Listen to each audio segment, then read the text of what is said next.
तर पुढे राऊतांनी आता मुख्यमंत्री एकनाथ शिंदे यांच्यावर देखील टीका केलेली आहे। एकनाथ शिंदे आणि गुंड टोळक्यांचा मोहरक्यांचा संबंध आहे असं संजय राऊत म्हणालेले आहेत। याशिवाय राज्य गुंडांच्या ताब्यात असून त्याला फडणवीस जबाबदार आहे असा आरोप राऊतांनी केलाय। दरम्यान कशाला राऊतांचं नाव घेता असा टोला श्रीकांत शिंदे यांनी पत्रकारांच्या प्रश्नावरून लगावलाय। ज्यांच्यावर गुन्हेगारी स्वरूपाचे आरोप आहेत आणि जे तुरुंगात जायला पाहिजे अशी फडणवीस यांची भूमिका होती, त्यांच्या पक्षाची भूमिका होती। महाराष्ट्र गुंडांच्या ताब्यात आहे सध्या आणि हे संगनमतानं चाललेलं आहे आणि याला सर्वस्वी जबाबदार देवेंद्र फडणवीस।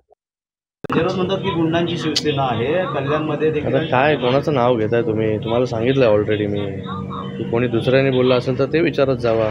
उगाच तुम्ही कशाला या सगळ्या गोष्टीमध्ये कोण काय म्हणतं त्याला काय अर्थच नाही, त्या गोष्टीला उत्तर द्यायचं काय कारण आहे? आज तुमच्याकडचे लोक सोडून जात आहेत, जरा आत्मपरीक्षण करा कशाला सोडून जात आहेत ते। आत्मपरीक्षण करणार नाही आणि जो गेला तो पालापाचोळा आणि आम्हीच बरोबर अशा ज्या भूमिकेमध्ये आहे, ही भूमिका जी आहे ही आता 4 तारखेपर्यंत जे आहे ह्याचे रिझल्ट्स तुम्हाला कळणार आहेत।